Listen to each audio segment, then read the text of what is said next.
माऊली नमस्कार नमस्कार. आणि हे काय ग, हे तुझ्या नातवाला असं अंगठे धरून उभं का केलंयस? दुधाचं भांड त्याच्या हातून पडलं म्हणून? अगं जाऊ दे, अगं लहान आहे तो, चुका होतात. पण माऊली तुझंही कौतुक आहे बर का. तू चुकांच्या बद्दल नातवाला शिक्षा करतेयस, म्हणजे शिक्षेचं महत्व त्याला तू पटवून देतेयस. चांगली बाब आहे, चांगली आहे. अगं हाच तर धडा असतो माऊली. आणि ही प्रणाली फक्त माणसच नाही, देव देखील राबवित असतात. योग्य अयोग्य पाप पुण्य याचा ताळमेळ लावायचं कार्य ते करतात. आणि त्यानुसार शिक्षा करण्याचं महत्वाचं कार्य शनिदेव करत असतात. त्यांच्या या शिक्षेला 7.5 असं म्हणतात. माऊली तू कधी अनुभवली आहेस का ही 7.5? अगं भोगच म्हण ना, पण सृष्टीत प्रत्येकानं ती जगलेलीच असते. पण नेमकी ही 7.5 म्हणजे काय, त्याच्या मागची कथा काय ते जाणून घेऊया. राजा विक्रमादित्य उज्जैनी नगरी मध्ये राज्य करीत होता.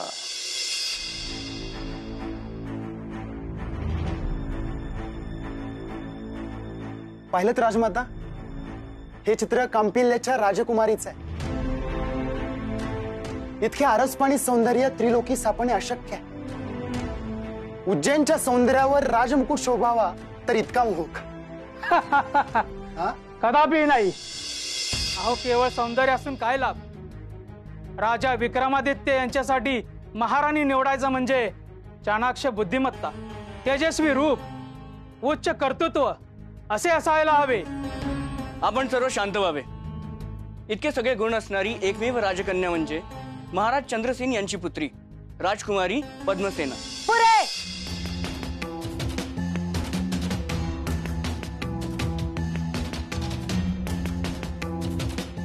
उज्जैन सर्व सृष्टीला हेवा वाटावा असं हे अजिंक्य राज्य. आमचा पुत्र अजातशत्रू विक्रमादित्य याची स्तुती करताना त्या सूर्यादित्यास देखील अभिमान वाटतो. अशा आदर्श राजासाठी एक साजेशी कन्या तुम्हाला शोधता येत नाही? राजमाता क्षमा असावी. आपला क्रोध निसंशय स्वाभाविक आहे. महाराज विक्रमादित्य यांची महाराणी होण्यासाठी कित्येक राजे महाराजे त्यांच्या राजकन्यांसह उपस्थित झाले आहेत. परंतु परंतु परंतु काय? असंख्य पैलूंनी अमूल्य हिऱ्यांची सांगड कुठल्याही काचेच्या खड्यासोबत कशी बांधावी? राजा विक्रमादित्य यांचे एक एक गुण काय वर्णावे? युद्धनीतीवरील वर्चस्व सर्वश्रुत आहेच. न्यायदानाचे वस्तुपाठ आहेत आपले महाराज. अशा सर्व कलांमध्ये निपुण, सर्व विद्या पारंगत महाराज विक्रमादित्य यांच्याकरिता एक साजेशी राजकन्या शोधण्यात विलंब होतो आहे. खरंय खरंय खरंय खरंय. अति विलंब होणार नाही याची दक्षता घ्यावी.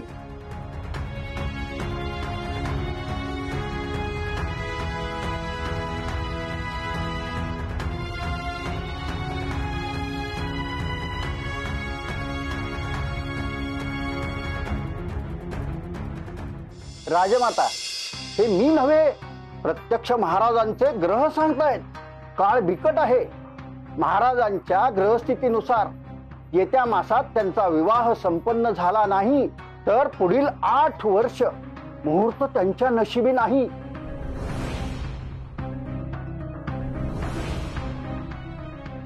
अहो, शनिदेवांची 7.5 सुरू होते आहे.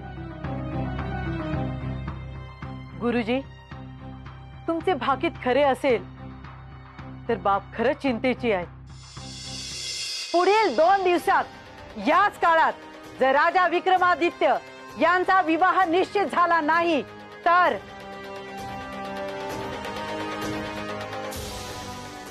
आम्ही ह्या पदाचा त्याग करू आणि राजमहल सोडून जाऊ.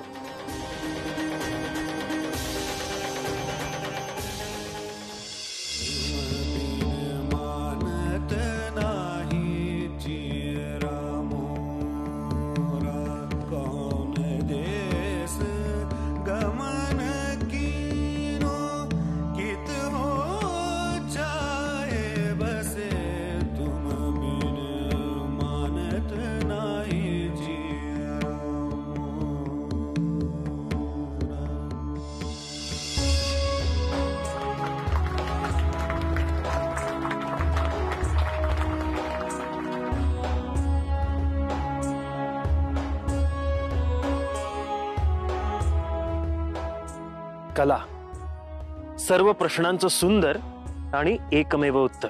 महाराज,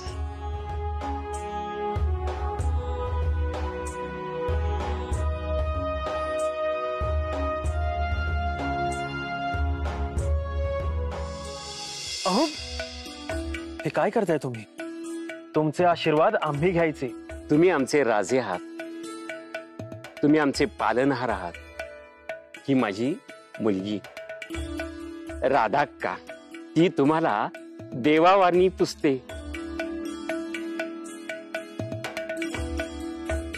ती सध्या माहेरी आली आहे. हिला महाराज चंद्रसेन यांच्या राज्यात दिलेली आहे. ही तिथे राजकुमारी पद्मसेनेच्या सेवेत असते. बाबा, तुमची लेक माहेराला आली आहे आणि माहेरून अशी मोकळ्या हाती जाईल कशी?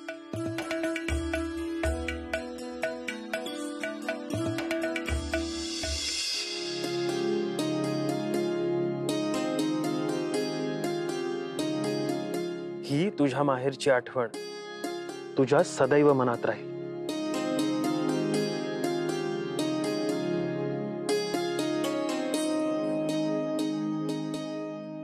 महाराज, महाराज,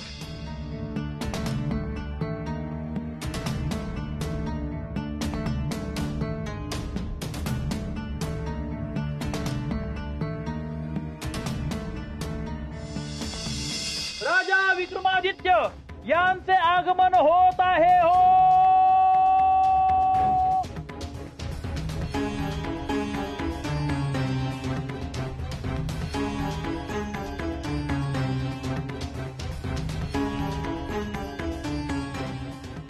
राजमाता, आमच्या विवाहाची आतुरता असणे स्वाभाविकच आहे, परंतु त्यासाठी आपण राजमहल सोडून जाणे. राजमाता होण्यापूर्वी आम्ही तुमची माता आहोत व त्या मातेला तुमच्या विवाहाची चिंता नजरेआड करता येत नाही. जे विधिलिखित आहे ते तसेच आणि त्या क्षणी घडेल. मग आमचा विवाह देखील ज्या क्षणी ठरला आहे त्या क्षणी निश्चित होईल. क्षमा असावी राजन, परंतु आपले ग्रहमान पाहता शनिदेवांच्या 7.5ची व्यथा आपल्याकडे मार्गक्रमण करते आहे. एकदा का ते आरंभली की त्या पश्चात विवाह योग संभवत नाही असे पत्रिकाच सांगते. आम्ही आपणास काही सांगू इच्छितो. आपण प्रकांड पंडित असलात तरी देखील आमच्या पत्रिकेत व ग्रहमालेत शनी हा देव नाही. एक शनी वक्री गेला तरी इतर ग्रहांचे आशीर्वाद आमच्यावर आहेत, प्रभाव आहे त्यांचा. महाराज, शनिदेव हे न्यायदान करणारे आहेत. त्यांच्या श्रेष्ठत्वावर शंका घेणे योग्य नाही. पुरे! ज्या शनींनी जन्म घेताच आपले पिता श्री सूर्यदेव यांना ग्रहण लावले, त्यांचा अवमान केला, त्याची भीती आपण का बाळगावी? क्षमा असावी राजमाता. आमच्यासाठी शनी हा देव नव्हेच, परंतु एक आदर्श पुत्र देखील नाही. अहो, त्याच्यामुळे त्याच्या मातेला घराबाहेर जावे लागले. अशाला पापी म्हणू नये. श्री हनुमान यांनी त्यांचे गर्वहरण केले, ते योग्यच केले. उत्तम शासन दिले त्यांना.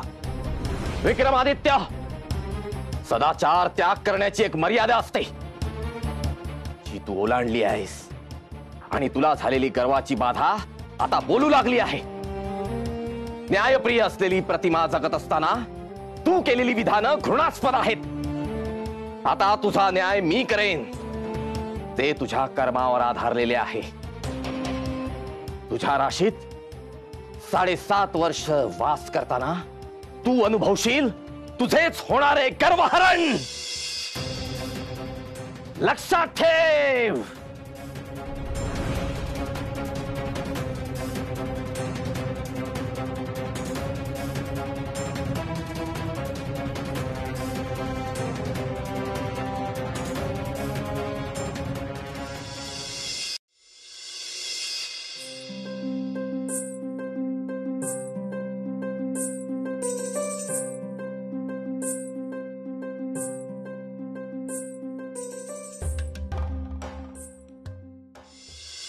माझा राजा ग किती हो गुणाचा, माझा राजा ग किती हो गुणाचा, एकदाच पाहुनी त्याला, एकदाच पाहुनी त्याला,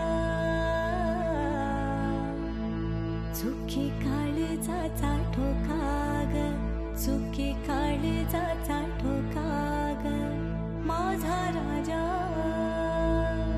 हो माझा राजा. राधा अक्का,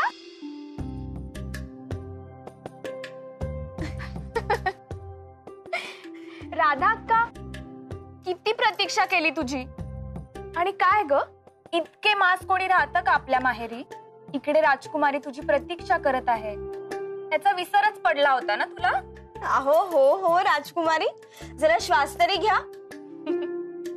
आणि कुणी सांगितलं मला इकडची आठवण येत नव्हती म्हणून. आणि आहेच आमचं उज्जैन, लाघवी आणि सुंदर, पाय निघतच नव्हता हो. अगं, किती सुंदर कंठ आहे हा. हो ना, आकर्षक आहे, अगदी राजघराण्याला शोभेल असं आहे. अगदी बरोबर ओळखलं तुम्ही. अहो, आमच्या उज्जैनचे महाराज विक्रमादित्य यांनी मला भेट दिला आहे. काय सांगतेस. हो, महाराजांनी भेट दिलाय. खूपच नशीबवान आहेस तू. खरे उज्जैन नगरी मधील माणसे आहेत सुस्वभावी, पण आता ते किती लाघवी आणि चांगली आहेत हे मात्र पडताळावे लागेल. माझ्यावर का विश्वास नाही तुमचा. आणि तुम्ही हे कसं पडताळून पाहणार.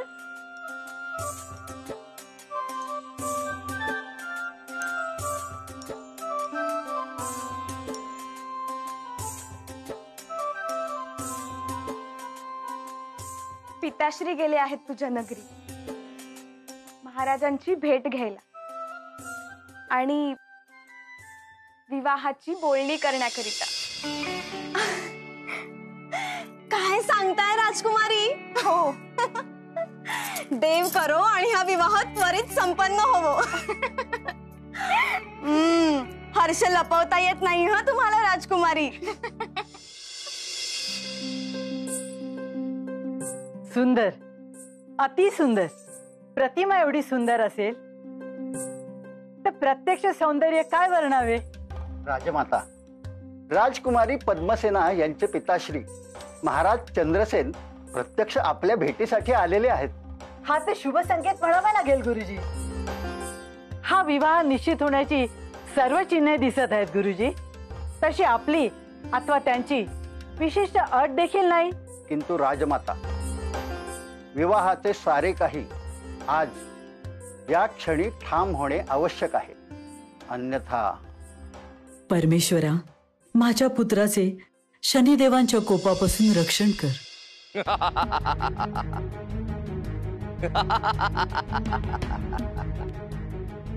नारायण नारायण.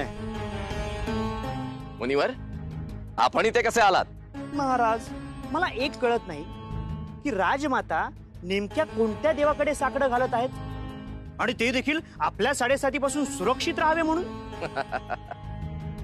हे आम्हाला देखील समजत नाही मुनिवर. आजवर आमच्या साडेसातीपासून कुठल्याही देवाची सुटका झाली नाही, मग हा राजा त्यापासून वंचित कसा राहील. नारायण नारायण. परंतु शनिदेव, राजा विक्रमादित्य यांचे चारित्र्य अत्यंत सुलक्षणी आहे. आपल्या साडेसातीचा त्यांना त्रास व्हायला नको. तसे नाही मुनिवर.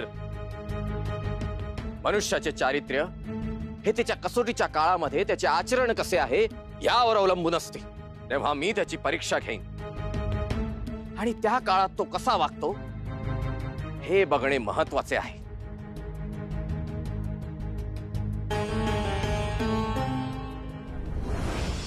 नारायण नारायण. शनिदेव, हे कोणते नवे रूप म्हणायचे. मुनिवर, हे सारे आम्ही विक्रमादित्याची परीक्षा घेण्यासाठी करत आहोत. काय मग शोभून दिसतोय ना आम्ही अश्व व्यापारी. आता नाही म्हणून जातोय कुठे. काय म्हणालात. तंतोतंत. नारायण नारायण.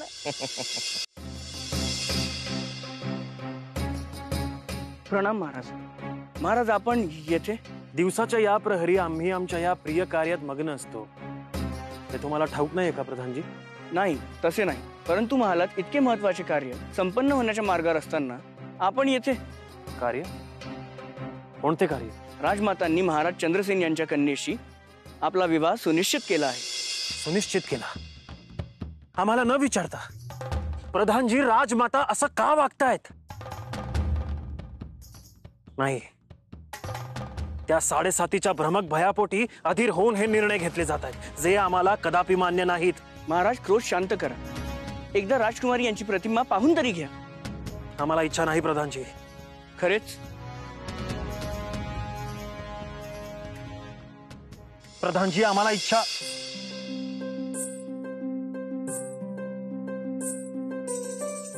प्रधानजी, या महाराज, क्षमा असावी. बाहेर एक हेकेखोर अश्व व्यापारी आला आहे, परंतु त्याचा हट्टा आहे की केवळ आपणच त्याची अश्व परीक्षा घ्यावी.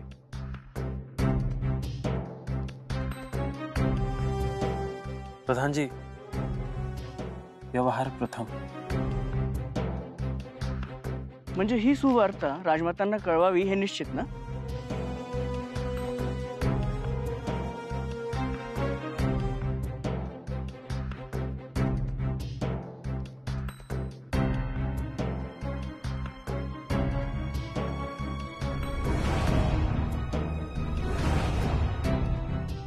तुझ्या या वागण्या बोलण्यात जो गर्व आहे त्याचाच नाश करायला मी इथे आलो आहे.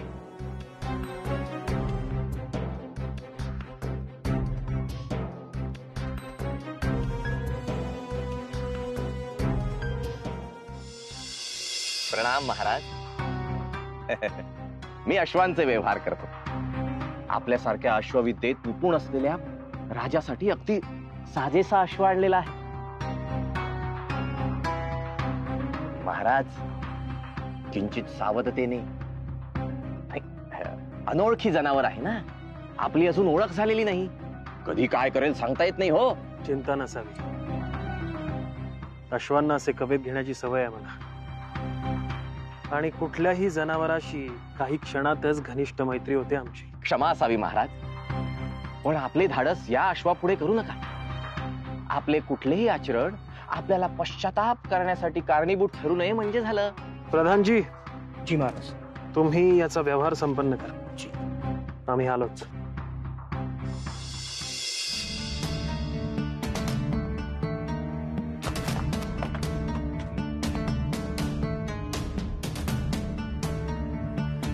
गेला. मोहीम सर झाली म्हणायची. विक्रमादित्य, तू आता काही 7.5 वर्ष परत येत नाहीस. या 7.5 वर्षामागे काय कथा आहे? एखाद्याच्या राशीमध्ये शनिदेव प्रवेश करतात म्हणजे नक्की काय होतं बरं?